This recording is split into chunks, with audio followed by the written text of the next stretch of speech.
All right, John says, would Charles be able to give us a complete history of Catholic education in the United States? Boy, now I really feel like listening out.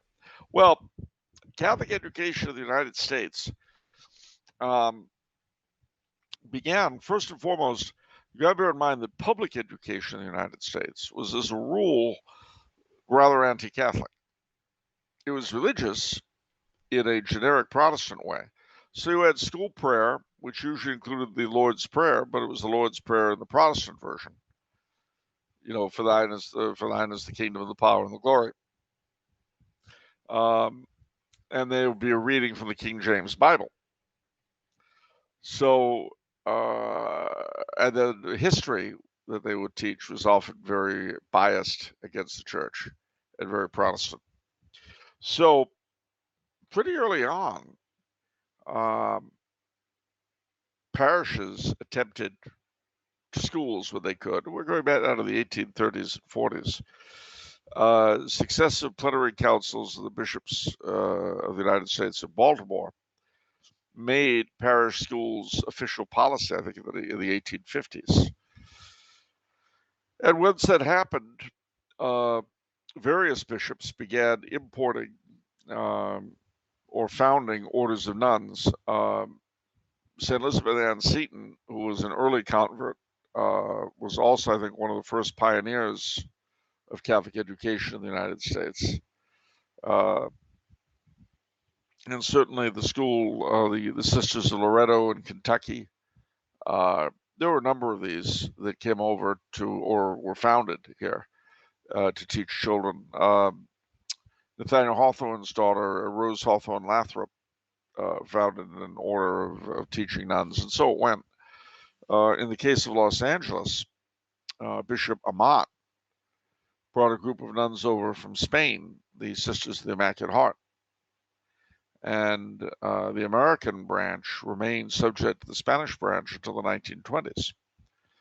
And then they broke off with the support of the then Bishop, Archbishop Cantwell, and then went cray-cray in the 60s.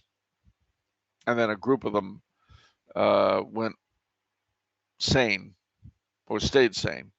And they're the forerunners of the Sisters of the Immaculate Heart of Wichita, Kansas. But at any rate, so the Catholic schools then included, after a while, universities.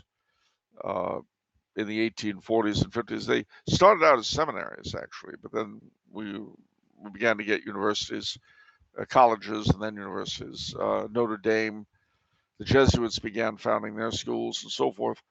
And by World War One, you had a complete network of Catholic universities across the country. Many Jesuit, many not.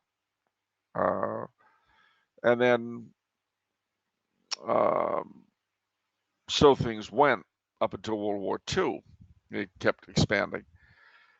With World War II, the end of World War II, the church in America exploded in size, and the Catholic school system exploded in size as well, which brought about a rather unfortunate tendency because you needed more and more nuns since all this was done on the cheap.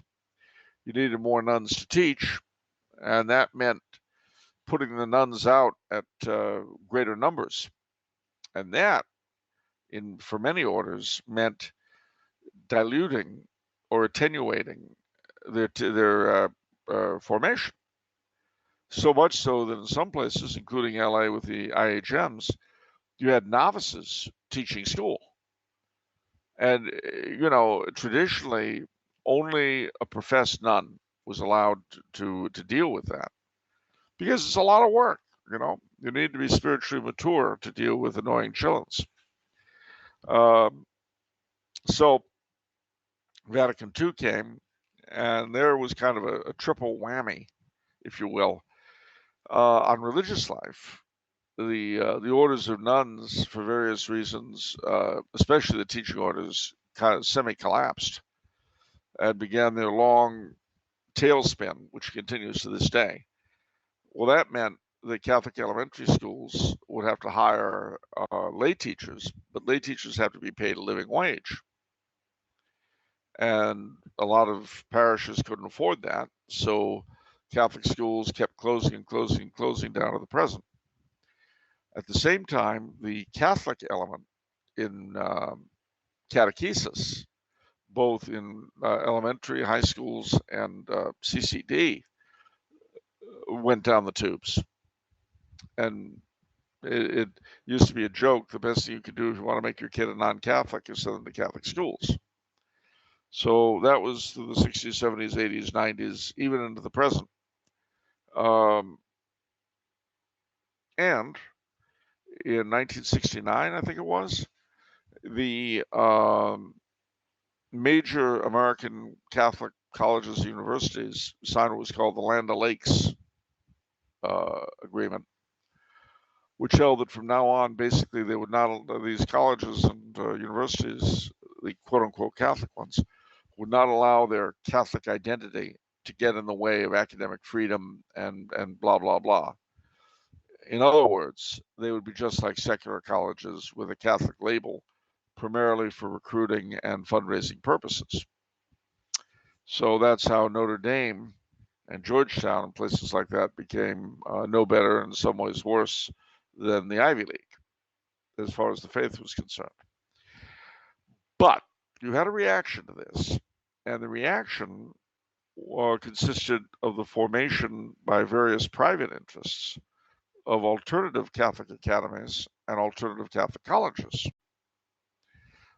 especially in the United States. So,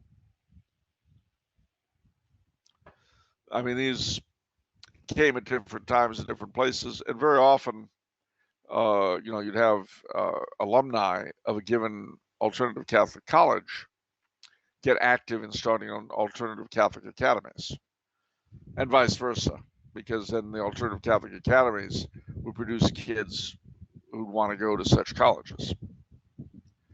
So among those, and they differ amongst each other in various ways, but you've got the two Thomas Aquinas colleges. You've got Thomas More, Magdalen College, Christendom, Ave Maria, and in a certain sense, Steubenville. And there are a few others that are sort of kind of not that far into orthodoxy, but veering that way.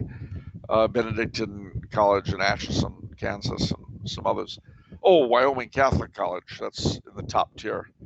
And then, of course, my own International Theological Institute in Trumau, Austria, which, despite being in Austria, has a primarily American student base.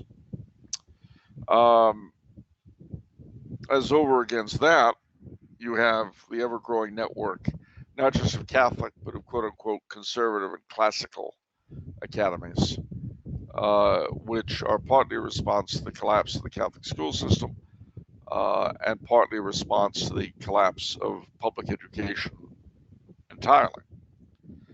So you have, that's where the classical academy thing will come in. But you have places like our own St. Teresa's Church in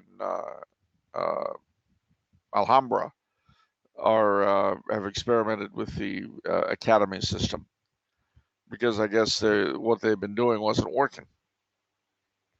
So that's where we are now. The interesting thing, of course, is that if you took all of those Catholic colleges I mentioned together, they're not really in competition with each other, because if you took all the BA slots they have to offer, there aren't enough. And the proof of the pudding is that when TAC TAC has a limited number of students, I think 300 or something. They can only have so many.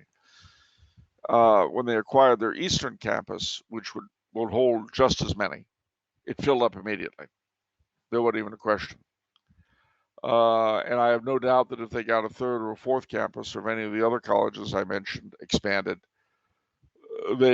as long as they, got publicity, and got the name out, I have no doubt that they'd have a hard time not staying full. Or to put this another way, to paraphrase our Lord, the laborers are few, but the fields are white with harvest.